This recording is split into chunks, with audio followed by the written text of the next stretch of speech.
নবী সাল্লাল্লাহু আলাইহি ওয়াসাল্লাম একদিন মসজিদে বসে আছেন। এই যে মিশকাতুল মাসাবি এই বইয়ের মধ্যে আছে হাদিসটা, সম্ভবত 2 নম্বর হাদিস, আর মুসলিম শরীফের 9 নম্বর হাদিস।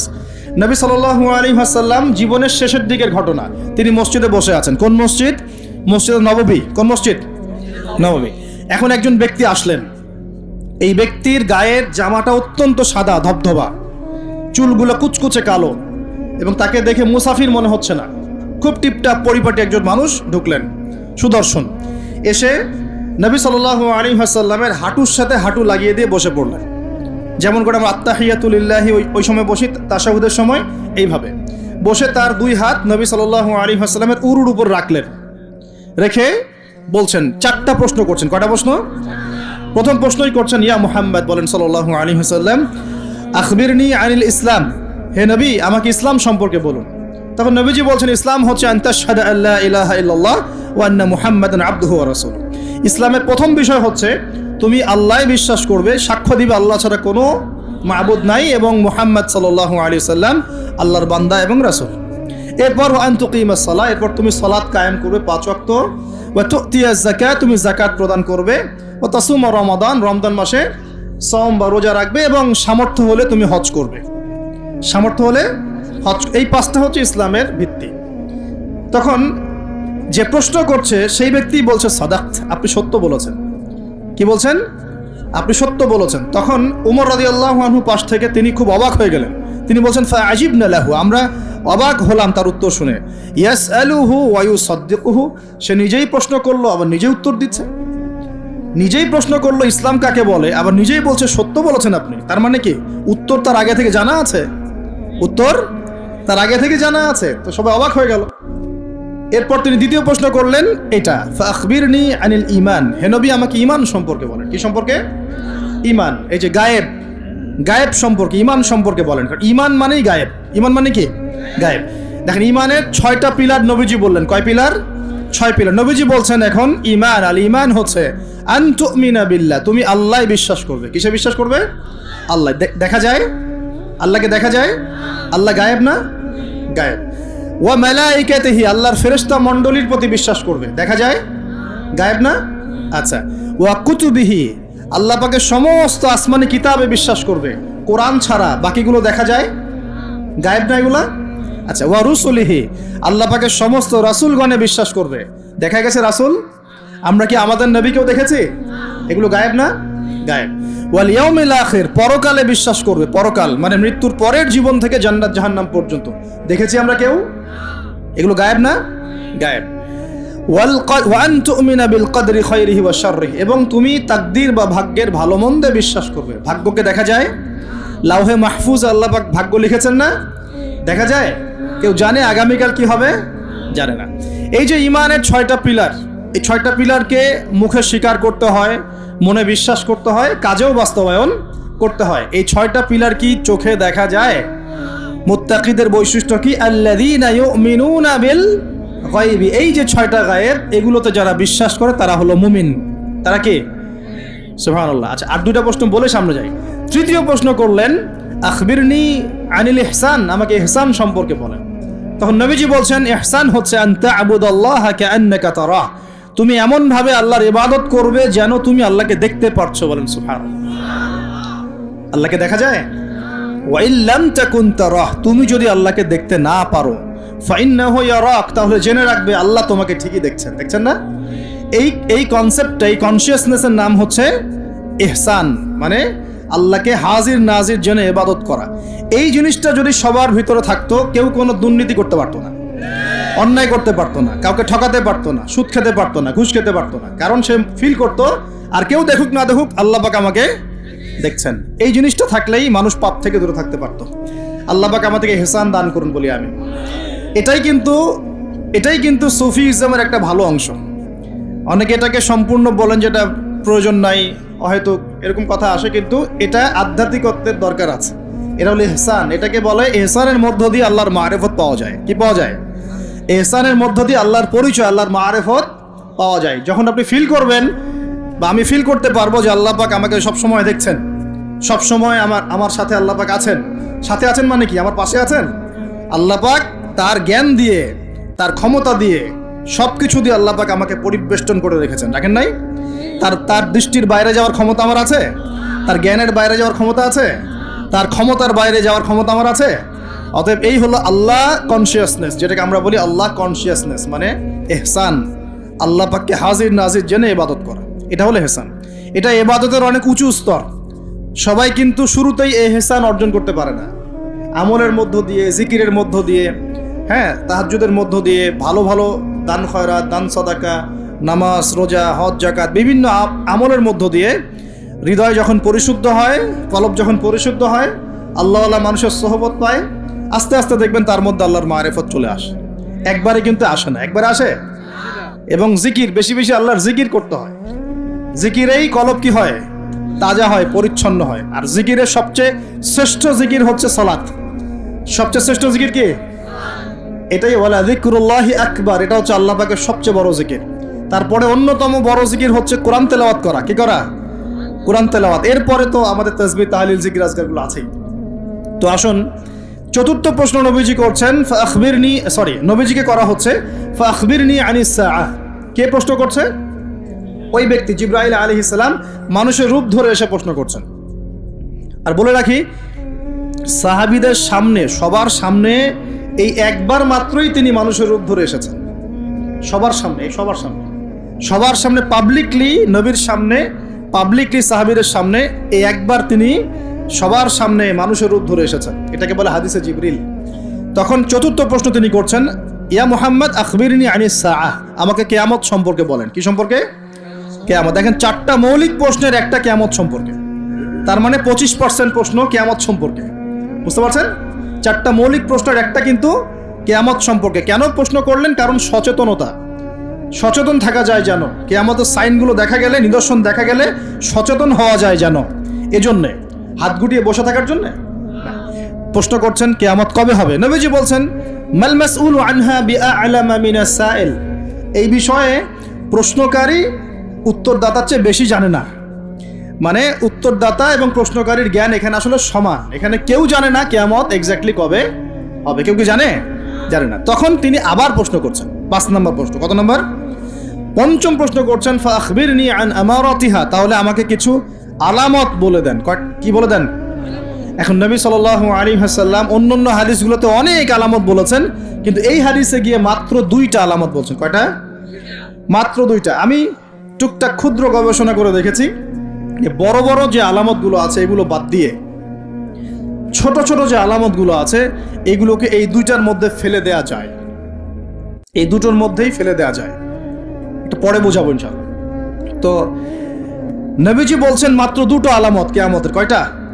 একটা বলছেন তিনি, আনতালিদাল আমাতু রাব্বাতুহা, আনতালিদাল আমাতু রাব্বাতুহা, দাসী তার মনিবকে জন্ম দিবে। কি করবে? দাসী তার মনিবকে জন্ম দিবে। এবার দাসী কেমন করে মনিবকে জন্ম দেয়? দাসী বোঝেন কিনা? এখন তো দাসীর সিস্টেমটা নাই, আছে? এখন নাই, কিন্তু ইসলামে তো আছে, আছে না? আছে। দাসী মনিবকে জন্ম দিবে কিভাবে? এখানে 3টা ব্যাখ্যা পাওয়া যায়। একটা হচ্ছে যে পিতা মাতার সাথে শেষ জামানায় দাস দাসীর মতো আচরণ করা হবে। করা হচ্ছে কিনা? হচ্ছে না? অবশ্যই হচ্ছে। সম্পত্তির জন্য সন্তান পিতাকে হত্যা পর্যন্ত করছে কিনা? করছে না? এগুলো অহরহ হচ্ছে। জানি না আপনাদের অবস্থা কেমন। বড় বড় শহরগুলোর অবস্থা ভালো না।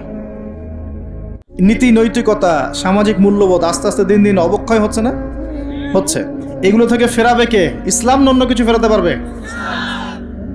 আসুন, দাসী মনিবকে জন্ম দিবে একটা ব্যাখ্যা হলো পিতা মাতার সাথে দাস দাসীর মতো আচরণ করা হবে, যেটা এখন হচ্ছে। বৃদ্ধাশ্রমের প্রয়োজন ছিল আগে, এখন দিন দিন বৃদ্ধাশ্রম বাড়ছে না? শেষ বয়সে গিয়ে আমাদের পিতা মাতারা একা হয়ে যাচ্ছে না? শাশুড়িকে দেখছে না, মাকে দেখছে না, কোনো কোনো ক্ষেত্রে স্ত্রীকে দেখছে, মাকে দেখছে না। কোনো কোনো ক্ষেত্রে দেখা যায় শাশুড়িকে দেখছে, নিজের মাকে দেখছে না। এমন হচ্ছে না? এগুলো হচ্ছে। আর বাবা যে সারা দিন সারা জীবন তাকে এই যে কোলে পিঠে করে মানুষ করলো, শেষ বয়সে সেই বাবাকে আজকে বৃদ্ধাশ্রমে থাকতে হচ্ছে না? অনেক উচ্চশিক্ষিত মানুষের বাবাও বৃদ্ধাশ্রমে থাকে, আছে না? তাহলে কোন শিক্ষা দিলাম সন্তানকে? শেষ বয়সে পিতাকেই দেখে না। এটা এখনকার চলমান একটা বড় ফিতনা। আমরা এই হাদিসটা স্মরণ রাখবো। নবীজি বলেছেন সেই ব্যক্তি ধ্বংস হয়ে যাক। কোন ব্যক্তি ধ্বংস হয়ে যাক? কার জন্য নবী বদদুয়া করলেন? যে ব্যক্তি তার পিতামাতাকে পেয়েছে কিন্তু পিতামাতাকে পেয়েও তার খেদমত করে জান্নাত লাভ করতে পারলো না, এই ব্যক্তি ধ্বংস হয়ে যায়। বলেন নাউজুবিল্লাহ। যাদের পিতামাতা আছে অবশ্যই খেদমত করবেন। ওয়ালা তাকুল লাহুমা উফফিন ওয়ালা তানহারহুমা, তাদেরকে বিরক্ত হয়ে উফ শব্দটাও বলা যাবে না এবং ধমকের সুরে কথা বলা যাবে না, বরং বলতে হবে ওয়াকুর রাব্বির হামহুমা কামা রাব্বায়ানি সগীরা, এই দোয়া করতে হবে। যাদের পিতামাতা নাই তারা জানে পিতামাতা চলে যাওয়ার কি কষ্ট, তাই না? তাই না? যাদের আছে তারা বুঝি না। আর বিশ্বাস করেন পিতামাতার খেদমত করলে যে কোনো গুনাহ মাফ হয়ে যাবে ইনশাআল্লাহ তাআলা। আর যে কোনো বিপদ আপদ বলা মুসিবত থেকে আল্লাহ বাঁচাবে ইনশাআল্লাহ। এক সাহাবী এসে ক্রন্দন করছেন, কাঁদছেন, ইয়া রাসূলুল্লাহ আমি অনেক বড় গুনাহ করে ফেলেছি, অনেক বড় গুনাহ করে ফেলেছি। নবীজি বলছেন বাসায় চলে যাও, বাসায় চলে যাও, তোমার মায়ের সেবা করো, গুনাহ মাফ হয়ে যাবে ইনশাআল্লাহ। তিনি জিজ্ঞাসা করলেন না কি গুনাহ করেছো, জিজ্ঞাসা করলেন না কি গুনাহ করেছো, তিনি বলছেন আমি অনেক বড় গুনাহ করেছি। নবীজি বললেন বাসায় চলে যাও, আল্লাহর কাছে ক্ষমা চাও, মায়ের খেদমত করো, গুনাহ মাফ হয়ে যাবে ইনশাআল্লাহ। এরকম ঘটনা আরেকটা ঘটেছিল। তখন নবীজি বলেছিলেন বাসায় যাও, তোমার পিতামাতার খেদমত করো, গুনাহ মাফ হবে। তখন সেই সাহাবী বলছিলেন আমার তো মা বেঁচে নাই, আমার তো মা বেঁচে নাই। তখন নবীজি বলছেন খালা বেঁচে আছে কিনা? খালা বেঁচে আছে, খালার সেবা করো। খালার সেবা করে কয়জন? খালার খোঁজ খবর নেয় কয়জন? এই বিষয়গুলো খেয়াল রাখবেন। যদি আপনি আমি চাই, এটা একটা হাদিস, যদি আপনি আমি চাই, পছন্দ করি যে আল্লাহ পাক আমাকে বেহিসাব রিজিক দান করুক, চাই না আমরা? রিজিক মানে সম্মান, জ্ঞান, খাবার, কাপড়, বাসস্থান, রিজিক, সবকিছু রিজিক। আমাদের সবকিছু রিজিক, জ্ঞানও আমাদের রিজিক, রিজিক না? সুস্থতা রিজিক না? খাবার, কাপড় চোপড়, বাসস্থান, সন্তান সন্ততি, স্ত্রী সন্তান, এগুলো কি রিজিক না? যদি আপনি চান রিজিক প্রশস্ত হোক তাহলে একটা কাজ করবেন, একটা কাজ, সেই কাজটা হচ্ছে আত্মীয়তার সম্পর্ক বজায় রাখবেন। কি করবেন? আত্মীয়তার সম্পর্ক বজায় রাখবেন। আত্মীয়তার সম্পর্ক বজায় রাখার জন্য কিছু মৌসুম আসে, যেমন রমজান মাস একটা মৌসুম। এই রমজান মাসে নিজে খাবেন, আত্মীয়দেরকে হাদিয়া দিবেন, তাদের বাসায় রমজানের বাজার পৌঁছে দিবেন, ঈদের হাদিয়া পৌঁছে দিবেন, আত্মীয়তার সম্পর্ক জোড়া লাগবে। কোন কোন ক্ষেত্রে মাহফিলে দান করার চাইতে নিকট আত্মীয় পরিবারের পিছনে খরচ করলে বেশি নেকি হয়। বিশ্বাস করলেন না? মনে করতে পারে এটা তো আল্লাহর রাস্তায় ব্যয়, এর চেয়ে কি বড় ব্যয় হতে পারে? হ্যাঁ হতে পারে। সবচেয়ে উত্তম ব্যয় হচ্ছে আপনার পরিবারের পিছনে ব্যয়। হালাল টাকা থেকে, হালাল উপার্জন থেকে যে ব্যয়টা আপনি পরিবারের পিছনে করেন, এটা সর্বশ্রেষ্ঠ ব্যয়। আর আত্মীয়দেরকে দান খয়রাত করলে বা তাদেরকে হাদিয়া দিলে দুইটা বেনিফিট, একটা হলো দানের তো নেকি পাবেনই আপনি, আবার আত্মীয়তার সম্পর্ক রক্ষার নেকি পাবেন। যখন আল্লাহ পাক সমস্ত সৃষ্টি করলেন মহাবিশ্বের, আর বিশ্বাস করেন প্রত্যেকটা সৃষ্টির কিন্তু প্রাণ আছে, বিশ্বাস করেন না? আকাশেরও জীবন আছে, এই মাটিরও জীবন আছে, পাহাড়ের জীবন আছে, সমুদ্রের জীবন আছে, সবকিছুর জীবন আছে। ওই সায়েন্স আমাদেরকে যেটা শেখায় এটা জীব, এটা জড়, এই সংজ্ঞা ঠিক না, এই সংজ্ঞা ঠিক না। তখন আল্লাহ পাক বলছেন যে শোনো, তোমার ব্যাপারে আমার ফয়সালা এবং ওয়াদা হচ্ছে যে তোমাকে টিকিয়ে রাখবে, যে তোমাকে টিকিয়ে রাখবে আমি তার ব্যাপারে খুব রহম হব, দয়ালু হব ইনশাআল্লাহ। আর যে তোমাকে নষ্ট করে ফেলবে তার সাথে আমি সম্পর্ক নষ্ট করে ফেলবো। আত্মীয়তার সম্পর্ক খুব ইম্পর্টেন্ট। তো রিজিক যদি প্রশস্ত হতে চান তাহলে অবশ্যই আত্মীয়তার সম্পর্ক বজায় রাখবে, ঠিক আছে? আল্লাহ তৌফিক দান করুন, আমিন। আর শেষ জামানায় তো ভাই বাবা ছেলের সাথে দূরত্ব, মা ছেলের সাথে দূরত্ব, ভাই ভাইকে দেখতে পারে না। আমরা তো সালামও দিই এখন হিসেব করে, দল দেখে সালাম দেই, হ্যাঁ মানুষ দেখে সালাম দেই, এবং আমার তরিকার কিনা, আমার দলের কিনা, আমার মাযহাবের কিনা, আমার সংগঠনের কিনা, এগুলো দেখে দেখে সালাম দেয়, তাই না? প্রিয় ভাইরা, এটাও কিয়ামতের লক্ষণ। বিশ্বাস করলেন না? আখিরুজ্জামানে হাদিসের মধ্যে স্পষ্ট আসছে কিয়ামতের আগে আগে সালাম মানুষ বেছে বেছে দেওয়া শুরু করবে। কি বলা নাই, সবই বলা আছে। কিয়ামতের আগে আগে মানুষ সালাম বেছে বেছে দেওয়া শুরু করবে, আর মসজিদগুলো হবে চাকচিক্যময়, হেদায়েত উঠে যাবে, মসজিদের মধ্যে শোরগোল বেড়ে যাবে, হট্টগোল বেড়ে যাবে। হচ্ছে না এগুলা? এমনও কঠিন হাদিস আছে যে মানুষ নামাজ পড়বে কিন্তু মুসল্লিদের মধ্যে একজন প্রকৃত মুমিন খুঁজে পাওয়া যাবে না। বলেন নাউজুবিল্লাহ। বহু মানুষ নামাজ পড়ছে, সুদ খাচ্ছে না? নামাজ পড়েও নামাজ থেকে বের হয়ে আবার মাদকাসক্ত হচ্ছে না? রোজা ইফতার খুলেই তো সিগারেটে হাত দিচ্ছে না? দিচ্ছে না? নামাজ পড়েও জেনা করছে না মানুষ, নামাজ পড়েও গার্লফ্রেন্ডের সাথে সম্পর্ক রাখছে না, নামাজ পড়েও এদিকে পর্নোগ্রাফি দেখছে না। নামাজ তো সমস্ত পাপ থেকে মানুষকে দূরে রাখার কথা। যখন নামাজ পড়েও আমরা কবিরা গুনাহ করছি, মানে নামাজ তো কবুল হচ্ছে না, হয়তোবা নামাজ সেরকম হচ্ছে না যেমনটা হওয়া উচিত ছিল। অতএব এই হাদিসটাও ঠিক আছে যে নামাজ পড়বে মানুষ, কিন্তু প্রকৃত মুমিন ব্যক্তি খুঁজে পাওয়া যাবে না, এটা ঠিক আছে হাদিস। এখন আসুন, একটা ব্যাখ্যা হতে পারে দাসী মনিবকে জন্ম দেওয়ার, যে পিতা মাতার সাথে দাস দাসীর মতো আচরণ করা হবে। আরেকটা ব্যাখ্যা কি হতে পারে? আরেকটা ব্যাখ্যা হচ্ছে সত্যি সত্যি দাসী মনিবকে জন্ম দিতে পারে। কিভাবে? এটা এই বিশ্ব না আসলে আমরা ব্যাখ্যা করতে পারতাম না। কিরকম করে জানেন? মনে করেন সিঙ্গাপুর একটা কান্ট্রি, কি কান্ট্রির নাম? সিঙ্গাপুর। ওখানে মেয়েরা খুব first lane of life lead করে। ওদের সন্তান নেয়ার সময় নাই, সন্তান জন্ম দেওয়ার ফুরসত নাই। সন্তান জন্ম দিব, বিয়ে শাদী করবো, একদম অনেক ঝামেলার কাজ। কেরিয়ার আছে সামনে, না কেরিয়ার, নিজের পায়ে দাঁড়াতে হবে, চাকরি বাকরি, অনেক কাজ। তখন তারা কি করে? দরিদ্র কান্ট্রি থেকে কিছু মেয়েদেরকে হায়ার করে। দরিদ্র কান্ট্রি ধরেন শ্রীলঙ্কা, ইন্দোনেশিয়া, হ্যাঁ, বা সাউথ এশিয়ান কিছু কিছু কান্ট্রি থাকতে পারে। দরিদ্র কান্ট্রি থেকে মেয়েদেরকে হায়ার করে নিয়ে ওই মেয়ের গর্ভাশয়, যেটা আমরা বলি গর্ভাশয়, এখানে ওই পুরুষের শুক্রাণুকে ইনজেক্ট করে প্রযুক্তির মাধ্যমে শুক্রাণু ডিম্বাণু মিলন ঘটায়। ঘটানোর পর এই মেয়ের ভিতরে বাচ্চা আস্তে আস্তে বয়স, খুব ভালো মন্দ খাওয়ানো হয় এই মেয়েটা যে গর্ভধারণ করছে, একে খুব ভালো মন্দ খাওয়ানো হয়, ফ্রেশ খাবার, ফ্রেশ পানি। 9 মাস পর বাচ্চাকে যখন সে খালাস করে, তখন এই বাচ্চাকে তারা নিয়ে নেয়, বিনিময়ে এই মেয়েটাকে পারিশ্রমিক দেওয়া হয়, $, $10,000, $20,000 দিয়ে ওকে খালাস, চলে গেল। এখন এই যে সন্তানটা জন্ম হলো, এই সন্তানটা হচ্ছে মনিবের, আর এই যে দাসী তার মনিবকে জন্ম দিয়ে চলে গেল। দেখলেন বাস্তবতা এটা এসেছে, এটা বাস্তবে এসেছে। এরকম পশ্চিমের কিছু কিছু কান্ট্রিতে এই সিস্টেমে বাচ্চা নেওয়া হয়। শুনলে অবাক হয়ে যাবেন, আমাদের মাথায় তো নাই এগুলো, অবাক তো হবেনি। যেটা আমাদের কাছে অস্বাভাবিক, অবাক হবেন না? এভাবে দাসী মনিবকে জন্ম দিচ্ছে এই যুগে।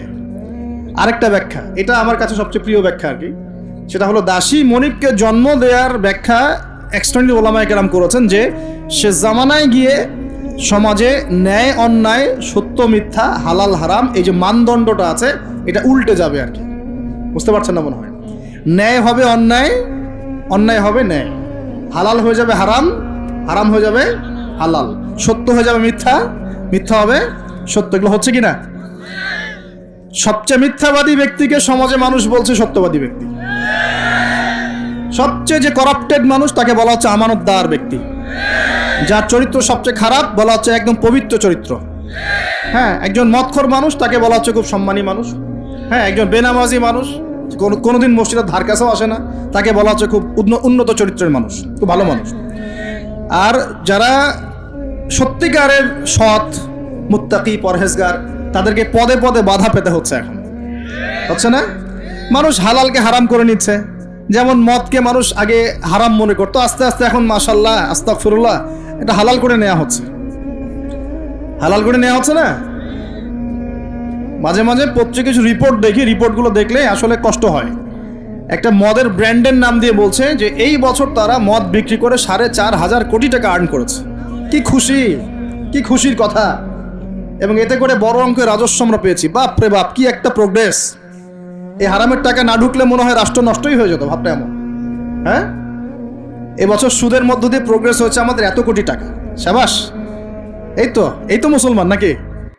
তো এখন যেগুলো হালাল ছিল সেগুলোকে মানুষ আস্তে আস্তে হারাম করছে, আর হারামগুলোকে আবার হালাল করে নিচ্ছে কি না? দেখেন তো কত পার্সেন্ট মানুষ পরিপূর্ণ সুদমুক্ত জীবনযাপন করতে পারে। এই যে সুদ থেকে দূরে থাকার পরেও মাঝে মাঝে মেসেজ আসে, দেখবেন যে আপনার এই ব্যালেন্সে 92 পয়েন্ট এত টাকা ইন্টারেস্ট দেওয়া হয়েছে। দেখেন, আসে না? খাবেন না, জোর করে খাওয়াবে। নবী সাল্লাল্লাহু আলাইহি ওয়াসাল্লাম এটাই বলছেন শেষ জামানা সম্পর্কে। ওই জামানায় সুদের ব্যাপক প্রচলন ঘটবে, এবং যে ব্যক্তি এখান থেকে দূরে থাকতে চাইবে তার গায়েও সুদের ছিটাফোঁটা গিয়ে লাগবে। এটা লাগছে কিনা? এখন লাগছে। এটা কেমন পাপ? আল্লাহ নবী বলছেন এটা মায়ের সাথে জেনা করার মতো পাপ। এটা কেমন পাপ? আল্লাহ বলছেন আল্লাহ এবং তার রাসূলের সাথে যুদ্ধ করার মতো পাপ। নবীজি বুখারীর হাদিসে বলছেন 1 দিরহাম সুদ খেলে 36 বার জেনা করার গুনাহ হয়। এটা এমন পাপ।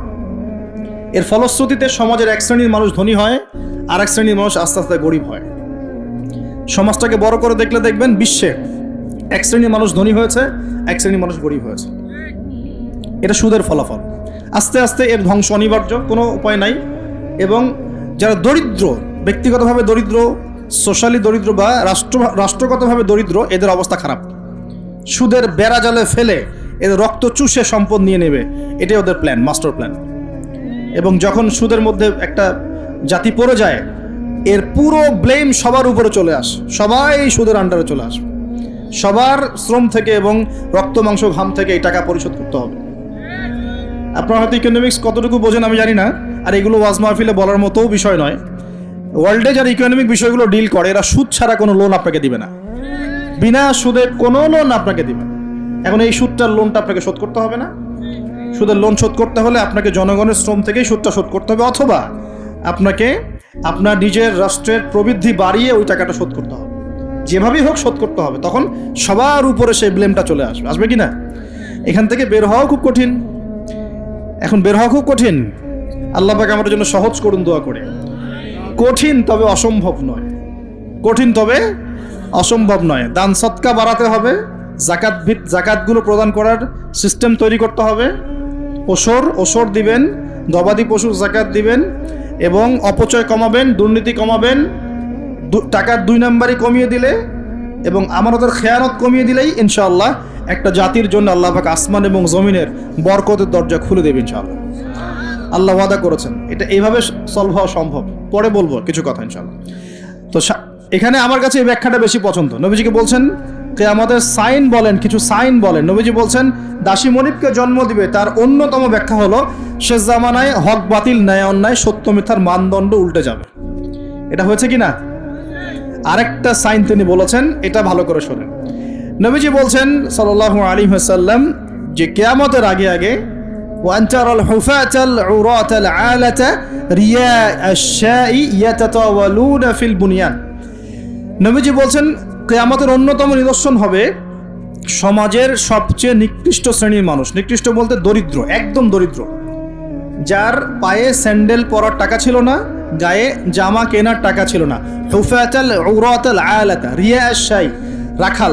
রিয়া আশ-শাই মানে রাখাল, একদম রাখাল শ্রেণীর মানুষ। এরা কি করবে? ইয়াতাতাওয়ালুনা ফিল বুনিয়ান, এরা উঁচু উঁচু বিল্ডিং নির্মাণ করবে না, বরং উঁচু উঁচু বিল্ডিং নির্মাণের প্রতিযোগিতা করবে। কি করবে? এখানে নির্মাণ করা অর্থ, ইয়াতাতাওয়ালুনা মানে কিন্তু বানানো না, মানে কি করা? কম্পিটিশন করা, প্রতিযোগিতা। আপনার 10 তলা, আমার 11, আপনার 12, আমার 13, আপনার 15, আমার 20। এই যে ইয়াতাতাওয়ালুনা ফিল বুনিয়ান, এই যুগটা চলছে না এখন? এই যুগটা কি 200-300 বছর আগে ছিল? তাহলে বুঝতে পারছি না সময় কাছাকাছি। এটা বোঝার জন্য কি পিএইচডি করার দরকার আছে? চোখ কান খুললেই তো দেখা যায়। ইয়াতাতাওয়ালুনা ফিল বুনিয়ান, কারা করবে? ধনীরা না, ধনীরা প্রতিযোগিতা করবে না, বলা হচ্ছে একদম দরিদ্র মানুষরা প্রতিযোগিতা করবে। এখন উত্তর দেন তো দেখি, কিভাবে গরিব মানুষ এরকম বিল্ডিং নির্মাণের প্রতিযোগিতা করতে পারে? হ্যাঁ, সুদ খাইলে। আরেকটা হচ্ছে অন্যের সম্পদ আত্মসাৎ করতে পারলে। এই দুইটা অপশন, হয় সুদ খাবে অথবা অন্যের সম্পদ গ্রাস করবে। মানে 1 নাম্বার পদ্ধতিতে করা সম্ভব না, 2 নাম্বারই করতে হবে। ঠিক আছে? আরেকটা অপশন হচ্ছে যদি গুপ্তধন পান, যদি মাটি থেকে গুপ্তধন বের হয়। হ্যাঁ, গুপ্তধনও বের হয় তো, আল্লাহ পাক তো ধন দিয়েছেন মুসলিমদেরকে, দেন নাই? ওই যে মধ্যপ্রাচ্যের কান্ট্রিগুলো দেখবেন, আজকে থেকে 60-70 বছর আগে তাদের অবস্থা দেখবেন, তারা বেদুইনের মতো জীবনযাপন করত। তারপরে 60-70 বছর হলো যে পেট্রোলিয়াম বের হয়েছে, ব্ল্যাক গোল্ড, যেটাকে আমরা বলি ব্ল্যাক অয়েল, ব্ল্যাক গোল্ড। মানে এই পৃথিবীতে সোনা দিয়ে এখন এক্সচেঞ্জ করা যায় না, এই পৃথিবীতে পেট্রোলিয়াম দিয়ে এক্সচেঞ্জ করা হয় ডলারের সাথে। এটাকে বলা হয় petro dollar monetary system, petrol এবং ডলার। তো এই পেট্রোলিয়ামটা হচ্ছে এখনকার গোল্ডের মতো দামি জিনিস। এটা যখন থেকে তারা পেয়েছে, তারপর থেকে দেখেন বিল্ডিং, কারো 50, কারো 60, কারো 100, কারো চলছে, হচ্ছে না? অথচ আজকে থেকে 50 বছর আগেও অবস্থা এমন ছিল না। ইয়াতাতাওয়ালুনা ফিল বুনিয়ান। আর কি বাকি আছে কিয়ামতের আলামত বলেন? আর কি বলবো? এই দুটোর মধ্যেই সব পড়ে যাবে। এবার এই ব্যক্তি উঠলেন। কোন ব্যক্তি?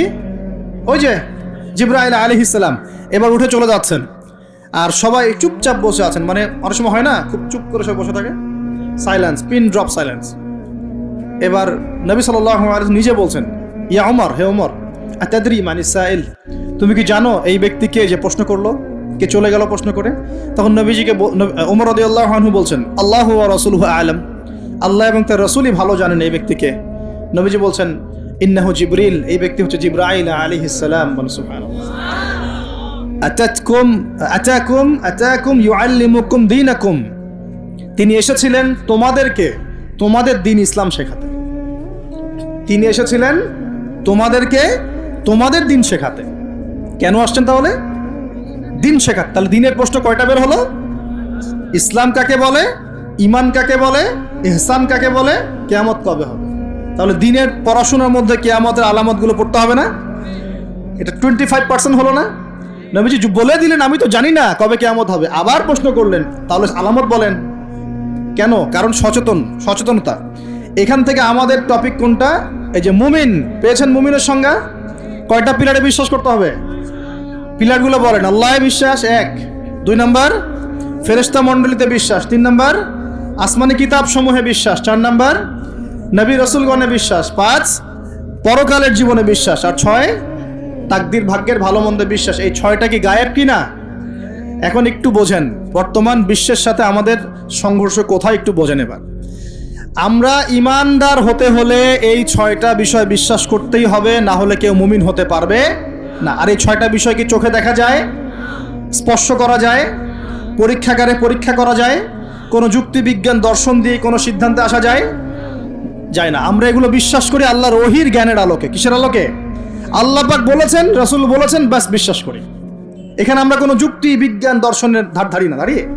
আচ্ছা, কিন্তু এখনকার পশ্চিমা শিক্ষা ব্যবস্থা, যার ছোঁয়া এখন পুরো বিশ্বেই লেগে গেছে, প্রায় অলমোস্ট এভরি কান্ট্রিতে, তাদের জ্ঞানতাত্ত্বিক একটা সংজ্ঞা আছে, দর্শন আছে। কি সেটা?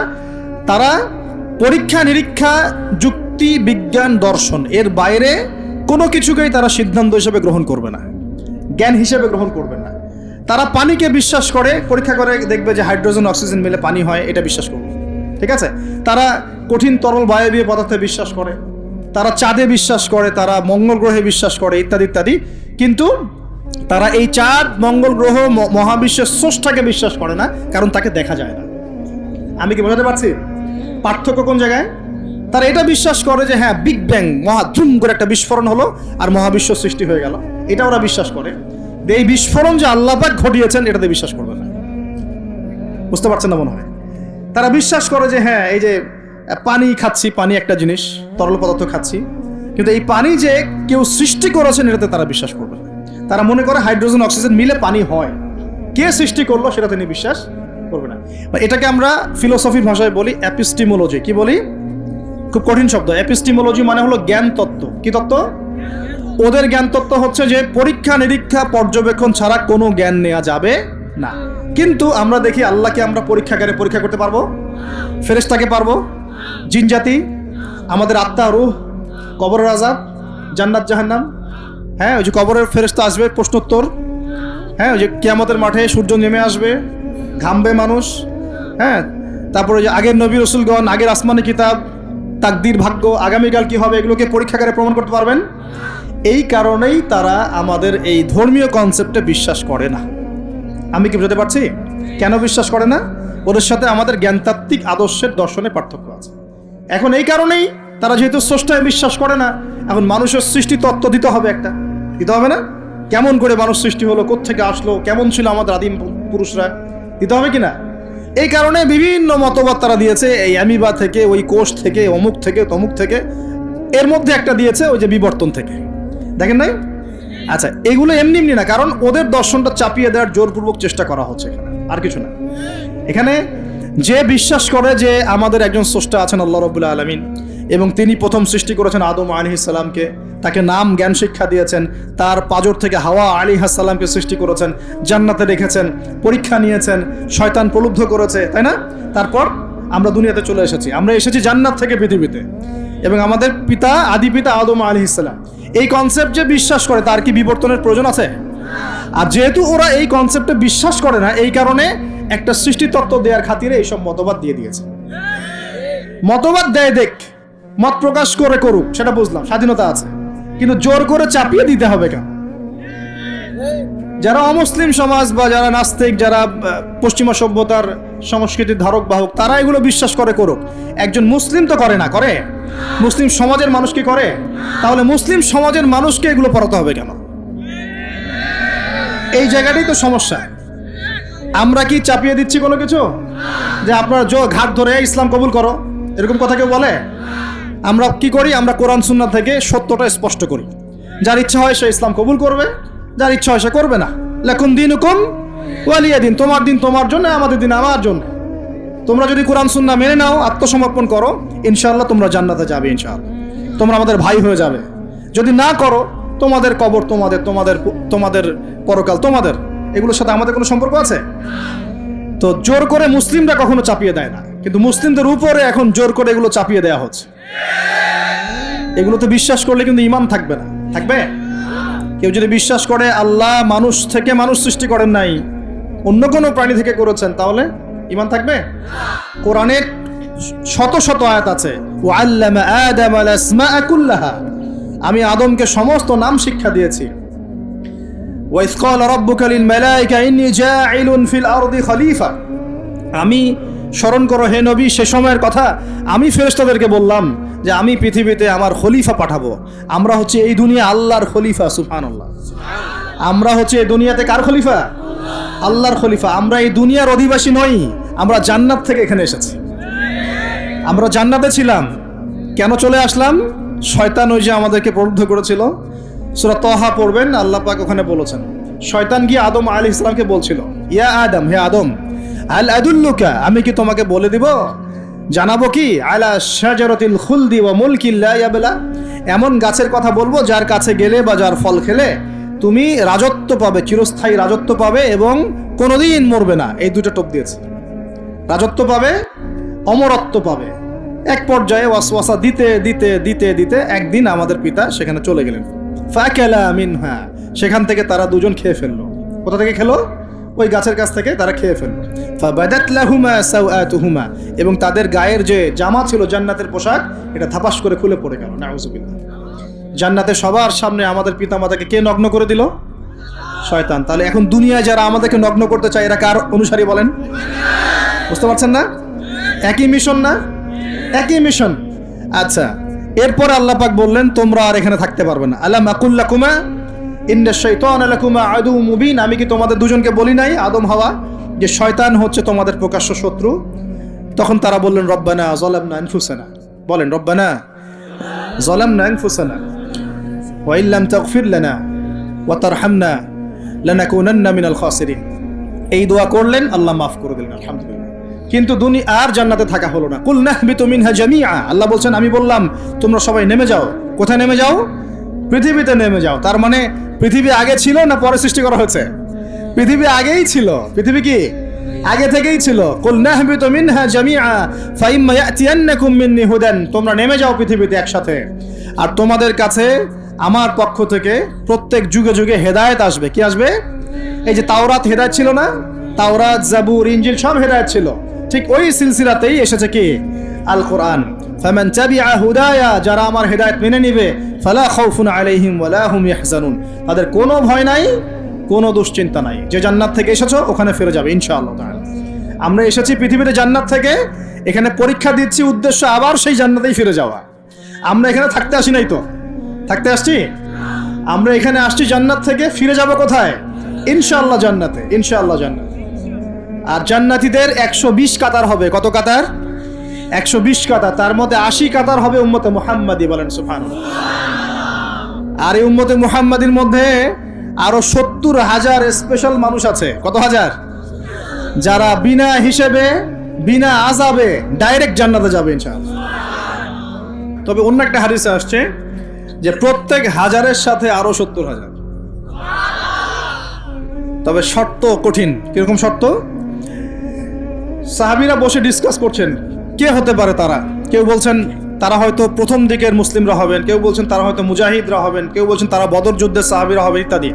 তখন নবী সাল্লাল্লাহু আলাইহি ওয়াসাল্লাম আবার চলে আসলেন, ব্যাক করলেন। ব্যাক করে বলছেন তোমরা কি এই বিষয়ে কি বিষয়ে কথা বলছিলে?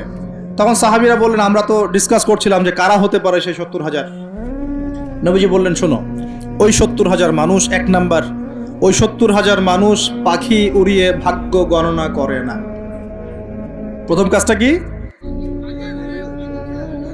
মানে তারা ইসলাম এত কঠিনভাবে পালন করে যে পাখি উড়িয়ে ভাগ্য গণনা বা হাত দেখা, রাশিফল, এরকম শিরিকের ধার কাছেও নাই। তারা শিরিকের ধার কাছেও নাই। 2 নাম্বার, তারা আগুনের শেখা বা উল্কি দিয়ে, এই ট্যাটু আছে না, ট্যাটু উল্কি আঁকে আগুন দিয়ে, এই ধরনের ট্যাটু উল্কি তারা আঁকে না শরীরের মধ্যে। এইসব কুলক্ষণে সুলক্ষণে তারা বিশ্বাস করে না।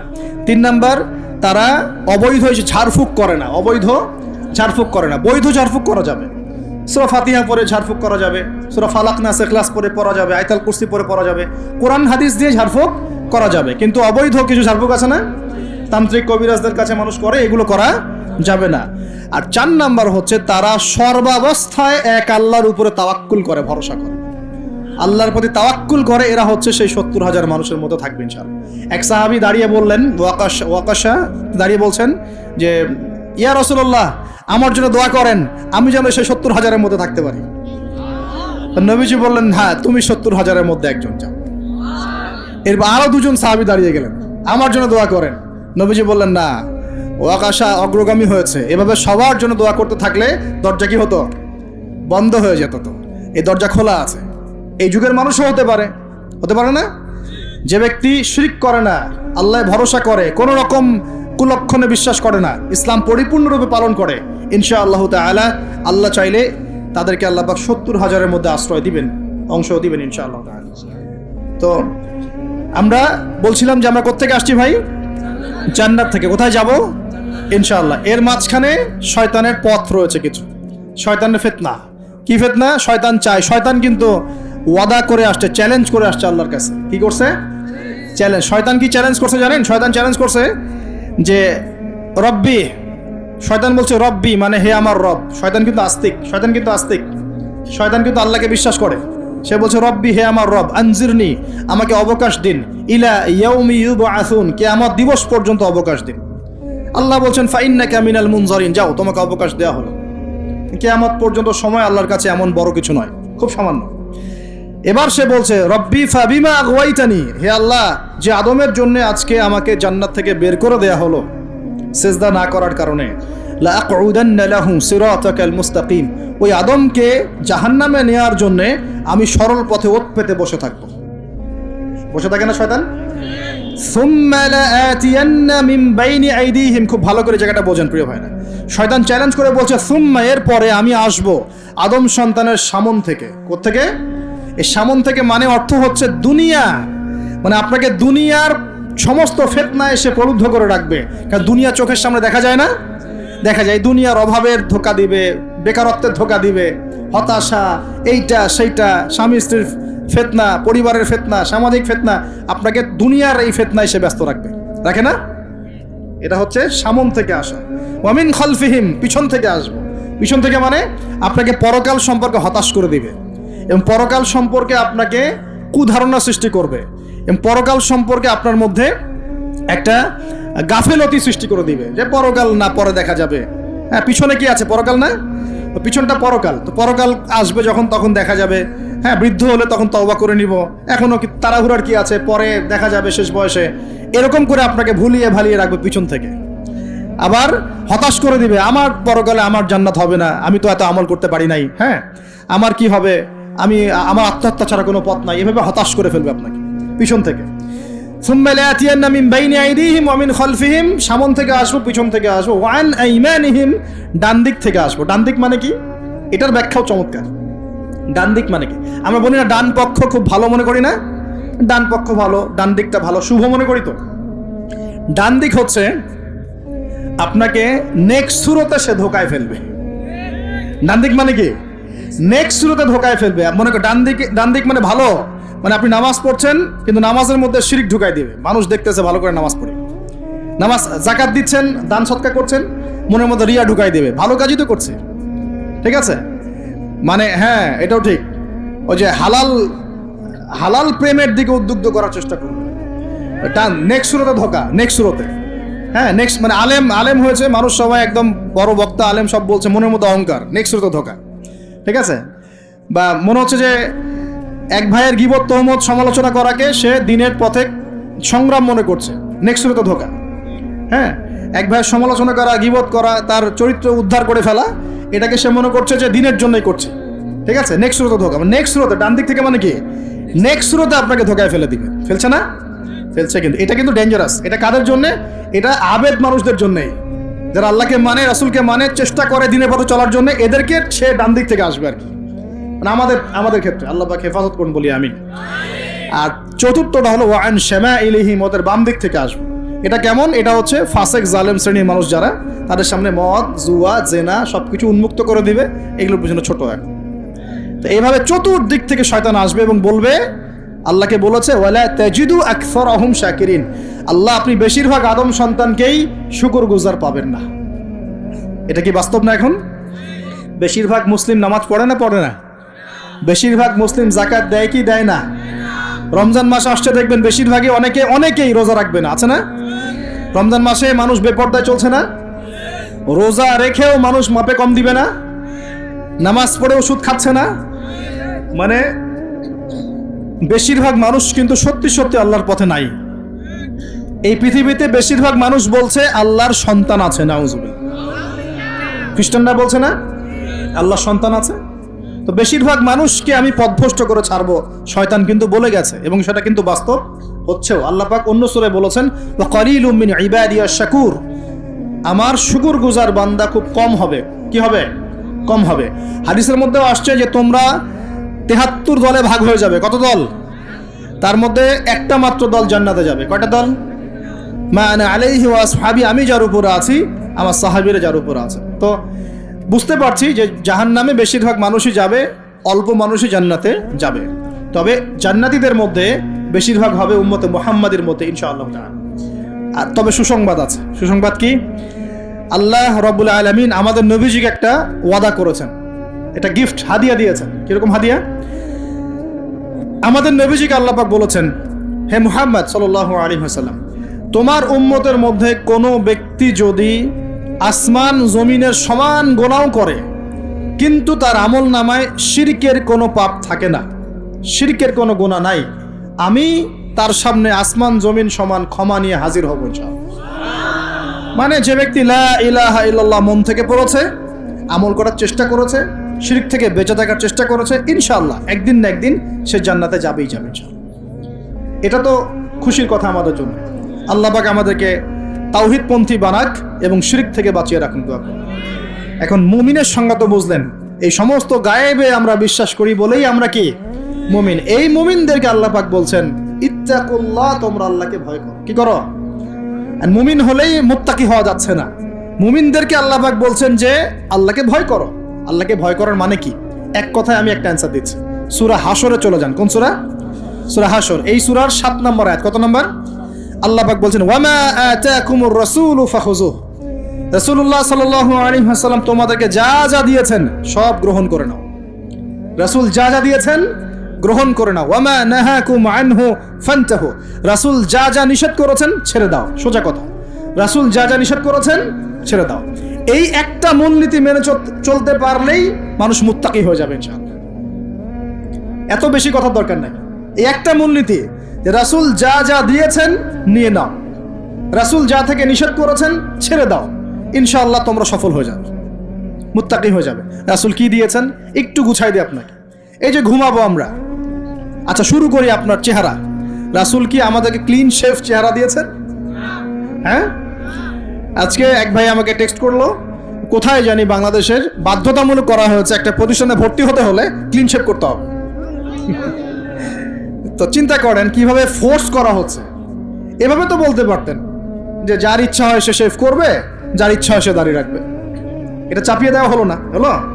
এটা চাপিয়ে দেওয়া হলো না? আমরা যদি বলি যার ইচ্ছা হয় সে শেভ করবে, যার ইচ্ছা হয় সে দাড়ি রাখবে, এটা কি চাপিয়ে দেওয়া হলো? এটা কি দাড়ি রাখা চাপিয়ে দিলাম?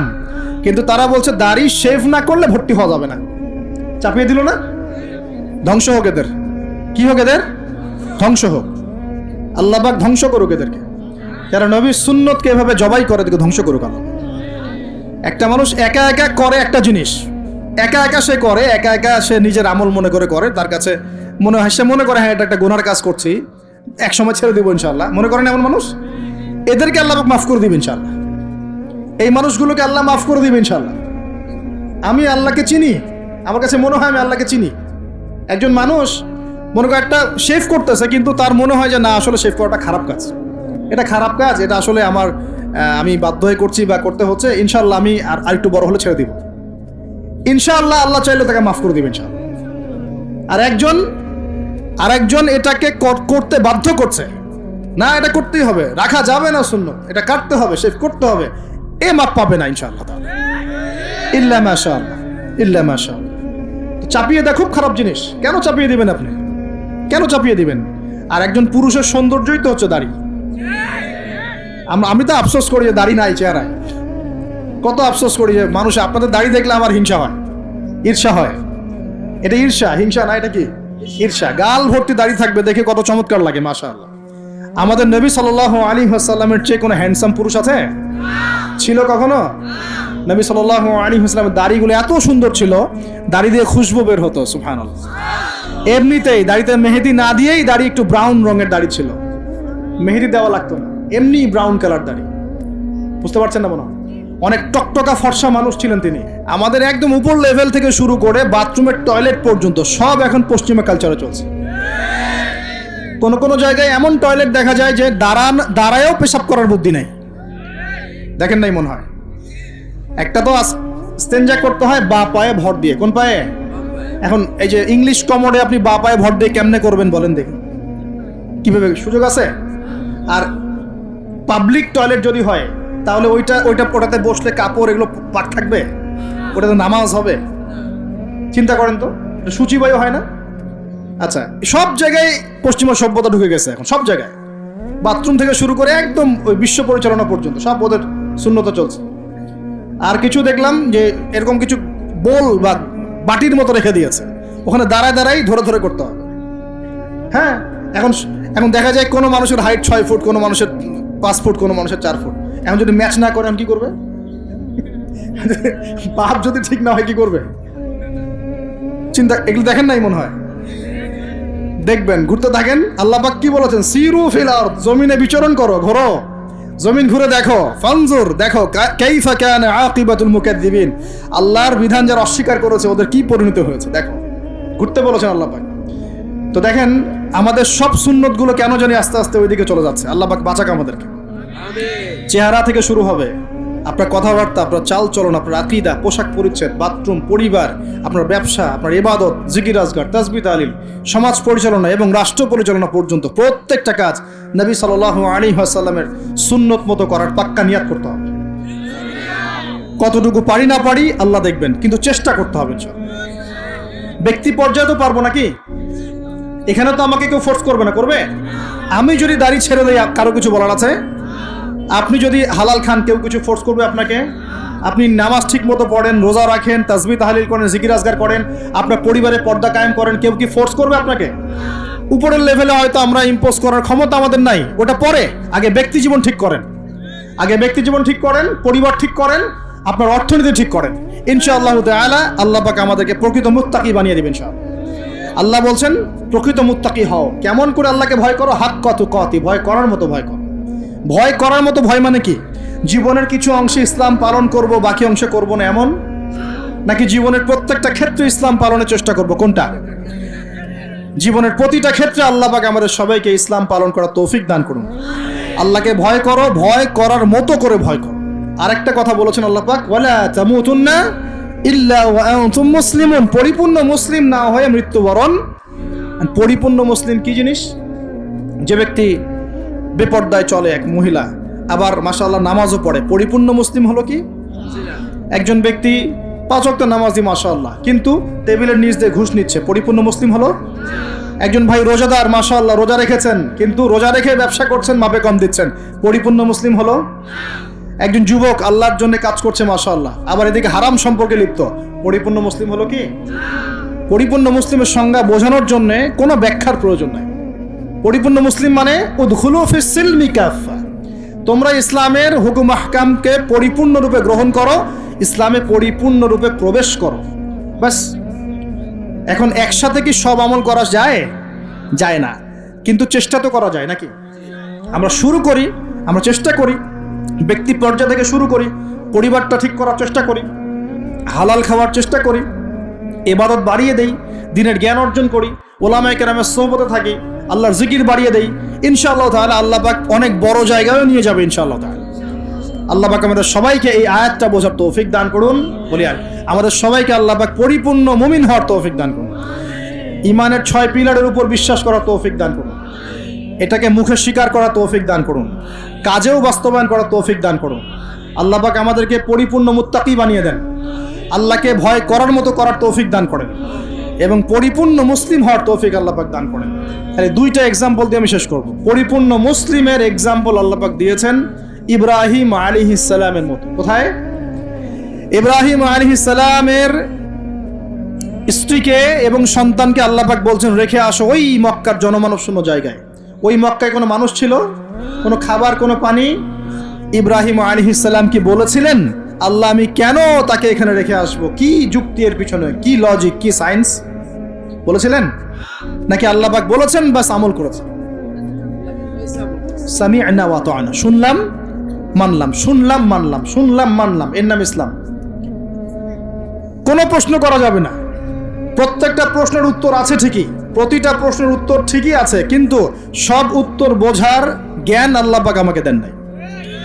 নামাজ যে আল্লাহ পাক পড়তে বলেছেন, নামাজ পড়লে আমরা পরকালে জান্নাতে যাব ইনশাআল্লাহ, ইনশাআল্লাহ নামাজ পড়ার মধ্য দিয়ে আমাদের সমাজের ঐক্য হবে ইত্যাদি অনেক ব্যাপার আছে। আপনার ফিজিক্যালও অনেক উপকার আছে, নামাজ পড়লে শারীরিক অনেক উপকারও আছে, কিন্তু সব কিছু তো আর ব্যাখ্যা করার প্রয়োজন নাই। আল্লাহ বলেছেন করো, নিশ্চয়ই এর মধ্যে কল্যাণ আছে, ব্যাস। আল্লাহ বলেছেন জাকাত দাও, জাকাত দিতে আল্লাহ বলেছেন দিতে হবে। এটা কেন দিব? আল্লাহ কি অন্যকে খাওয়াতে পারেন না? আমাকে খাওয়াতে হবে কিনা? এত যুক্তি তর্কের দরকার নাই। আল্লাহ পাক জাকাত দিতে বলেছেন, নিঃসন্দেহে এর পিছনে অর্থনৈতিক সমৃদ্ধি আছে। আল্লাহ বলেছেন রমজান মাসে রোজা রাখো, এটা এটা এটা রাখলে আধ্যাত্মিক অর্জন হবে, তাকওয়া অর্জন হবে। আমরা রমজান মাসে তারাবি পড়ি, ইবাদতের মৌসুম, কোরআন খতম দেই, আমরা জিকির করি, অন্যকে ইফতার করাই, জাকাত দেই, সদকাতুল ফিতর দেই, কত ইবাদত করি রমজান মাসে। আল্লাহ পাক করতে বলেছেন, এর পিছনে আরো অনেক কল্যাণ আছে, হয়তো আমরা জানি না। আমার শরীরে হয়তো এমন অনেক সমস্যা হতো যেটা রমজান মাসে রোজা রাখার ফলে শরীর ঠিক হয়ে গেছে, হবে না? এই ওযু করি, আমরা ওযু করি পবিত্রতা অর্জন করার জন্য, নামাজের জন্য, কিন্তু এই ওযু করার বদৌলতে অনেক ভাইরাস ব্যাকটেরিয়া থেকে আল্লাহ আমাদেরকে বাঁচান না? সব কিছুর পিছনে কোনো না কোনো কারণ আছে, সব কারণ হয়তো আমার জানা নাই। এই জন্য আল্লাহ পাক বলেছেন সামি'না আতা'না, এর নাম মুসলিম। শুনলাম মানলাম, এর নাম মুসলিম। সব এত প্রশ্ন করা যাবে না, ওইটা কেন, এইটা কেন, পর্দা কেন, এই যুগে পর্দা কেন, ইসলামের চোরের হাত কাটার বিধান কেন? কেন হাত কাটার বিধান? এই এলাকায় যদি একটা চোরকে সবার সামনে হাত কেটে দেয় কেউ, এলাকায় চুরি বাড়বে না কমবে? কি মনে হয় আপনাদের? আর যদি তাকে বিভিন্ন ফাঁক করে বের করে দেন, ছেড়ে দেন, চুরি আরো বাড়বে না কমবে? আরো বাড়বে, আরো বাড়বে। ও দেখবে যে ধর্ষণ করলে কোনো শাস্তি নাই, আরো করব। মদ খাইলে কোনো শাস্তি নেই, আরো খাবো। চুরি করলে কোনো শাস্তি হয় না, আরো করব। বাস এই তো বাড়তেই আছে দিন দিন এগুলা। আর যদি সবার সামনে ধরে একটা ধর্ষককে ফাঁসি দিয়ে দেন, আর ভয়ে কেউ ধর্ষণ করার চেষ্টা করবে না। আল্লাহ পাকের বিধান প্রতিটাই কল্যাণকর। এখন মানুষকে এগুলো বোঝাতে হয়। আফসোস, কিছু মানুষ বলে ভাই সব জায়গায় ধর্ম টেনে আনবেন না। সব জায়গায় ধর্ম টেনে আনবো না মানে কি? সব জায়গায় আপনার মন গড়া বিধান টেনে আনবেন না, সব জায়গায় ধর্ম ঠিকই চলবে। আমাদের এটা কি শুধু ধর্ম না, জীবন ব্যবস্থা? জীবন ব্যবস্থা কি পুরো জীবন কেন্দ্রিক হয় না? এখানে ব্যক্তি জীবনের হেদায়েত নাই, এখানে পারিবারিক হেদায়েত নাই, অর্থনৈতিক হেদায়েত নাই, সামাজিক হেদায়েত নাই। তাহলে সব জায়গায় ইসলাম চলবে না কেন? কেন চলবে না? এটাই হলো আমাদের এখনকার বিশ্বের চ্যালেঞ্জ। এই জায়গায় সবাইকে আবার পরিপূর্ণ মুসলিম হওয়ার তৌফিক আল্লাহ পাক দান করুন বলে। আরেকটা এক্সাম্পল দিব। হ্যাঁ, সন্তানকে কুরবানি করতে বলেছেন আল্লাহ পাক, মনে আছে? ইব্রাহিম আলাইহিস সালামকে বলেছিলেন কেন এই ছোট্ট বাচ্চাটাকে হত্যা করব, জবাই করব? আল্লাহ পাকের হুকুম এসেছে, চোখ বন্ধ করে পালন করতে গিয়েছে। আল্লাহ পাক তো চান নাই যে সন্তানকে হত্যা করা হোক। আল্লাহ পাক পরীক্ষা নিয়েছে, আল্লাহ পরীক্ষা নিয়েছে। ওই স্মৃতি কিয়ামত পর্যন্ত মানুষ ঈদুল আজহায় পালন করে না? শুধুমাত্র ওই স্মৃতির ফলে দেখবেন কোটি কোটি মিলিয়ন মিলিয়ন মানুষের পেটের মধ্যে খাবার চায়। ওই যে কুরবানি দেয়, খেয়াল করে দেখবেন, তাই না? কোটি কোটি মানুষ সেই গোশত খায় না? একটা ঘটনাকে দিয়ে আল্লাহ রাব্বুল আলামিন কিয়ামত পর্যন্ত মিলিয়ন বিলিয়ন মানুষকে খাওয়ানোর ব্যবস্থা করেছে। এটাই একমাত্র ব্যাখ্যা নয়, আমি জাস্ট একটা ব্যাখ্যা করলাম, আরো অনেক ব্যাখ্যা আছে। এটা একটা পরীক্ষা। আল্লাহ রাব্বুল আলামিনের প্রতিটা বিধানই মানবতার কল্যাণে। চোখ বন্ধ করে বিশ্বাস করলে সে মুসলিম। আল্লাহ পাক এটাই বলছেন, ওয়ালা তামুতুন্না, ভুলেও মৃত্যুবরণ করো না। ওয়ালা তামুতুন্না, ভুলেও মৃত্যুবরণ করো না। ইল্লা ওয়া আনতুম মুসলিমুন, পরিপূর্ণরূপে ইসলাম কবুল না করে, আত্মসমর্পণ না করে ভুলেও মৃত্যুবরণ করো না। মৃত্যু কবে আসবে জানি? তাহলে কি অপেক্ষায় বসে থাকবো, নাকি এই সুযোগ থাকতেই পরিপূর্ণ মুসলিম হব? কোনটা? খালি একটা কাজ করতে হবে, আল্লাহ রাসূল যা দিয়েছেন তা গ্রহণ করব, যা ছাড়তে বলেছেন ছেড়ে দেবো ইনশাআল্লাহ। কোরআনে যা আছে আমল করার চেষ্টা করব, যা নাই ছেড়ে দেবো ইনশাআল্লাহ। যদি দেখা যায় বাধ্য হয়ে আমি পাপে লিপ্ত হয়ে যাচ্ছি, হতাশ হবেন না, তওবা করে আবার ফিরে আসবেন। পথ চলতে গিয়ে হোঁচট খেয়েছেন, ভালো পথে চলছেন কিন্তু হোঁচট খেয়েছেন, হতাশ হবেন না, ওযু করবেন, নামাজ পড়ে আবার তওবা করবেন ইনশাআল্লাহ। যতবার পাপ হবে ততবার তওবা করবেন ইনশাআল্লাহ। আল্লাহ পাক আমাদের চেষ্টা দেখবেন ইনশাআল্লাহ। আমল দিয়ে কেউ জান্নাতে যাবে না, আমল দিয়ে কেউ জান্নাতে যেতে পারবে না। আল্লাহ পাক যাকে রহম করবেন, দয়া করবেন, শুধু সে ব্যক্তি জান্নাতে যাবে ইনশাআল্লাহ। আর ইনশাআল্লাহ যদি আমরা চেষ্টা করি, মন থেকে 100% চেষ্টা করি, ইনশাআল্লাহ আল্লাহ পাক ওই চেষ্টার ওসিলায় হলেও আমাদেরকে মাফ করে দেবেন ইনশাআল্লাহ। আমরা আশাবাদী আল্লাহ পাক আমাদের সবাইকে ক্ষমা করবেন ইনশাআল্লাহ তাআলা। আমরা শিরক করব না, বেদাতি আমলে যাব না, হারাম খাবো না, আল্লাহর হুকুম আহকামের বিরুদ্ধাচরণ করব না, এবং নবীর সুন্নত মেনে চলার চেষ্টা করবো ইনশাআল্লাহ তাআলা। আল্লাহ পাক এই ওসিলায় আমাদের সবার গুনাহগুলোকে মাফ করে দেন। আমরা দোয়া করি আল্লাহ পাক সবাইকে যেন পরিপূর্ণ মুসলিম হওয়ার তৌফিক দান করেন, নামাজি বানিয়ে দেন, আসন্ন রমজানে 30টা রোজা সুস্থতার সাথে রাখার তৌফিক দান করেন।